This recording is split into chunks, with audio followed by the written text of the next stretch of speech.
You're unbelievable.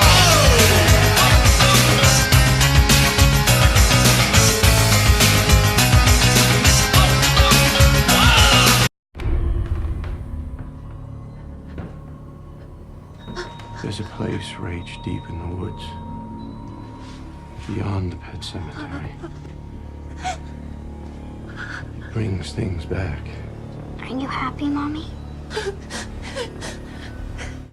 Jason Clarke brings his little girl back from the dead in Pet Sematary, the second film version of Stephen King's novel, which I felt was lackluster compared to The Shining and It. I'm Chris Zweig. Let's take a look.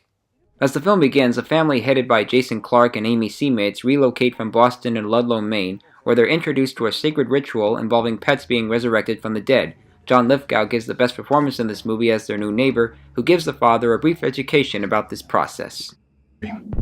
Saw these in the trees up there. They're warnings. The local tribes carved them before they fled.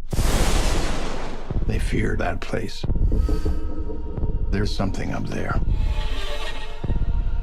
Something that dates way back.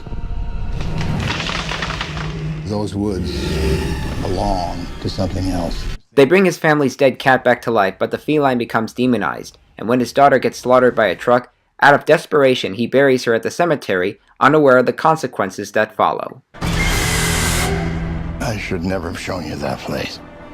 Your child is not the only thing that will come back. The barrier is broken.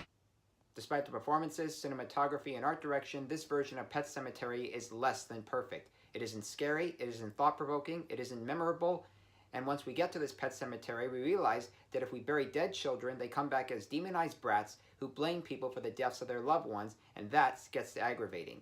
So, thumbs down. Well, that's my negative review on Pet Sematary. If you like this review and other reviews coming up, please subscribe to my YouTube channel, and my written reviews are at www.cjatthemovies.com. We'll leave you now with a quick look of what else is playing in theaters. Until then, I'm Chris Zweig, and I'll see you at the movies.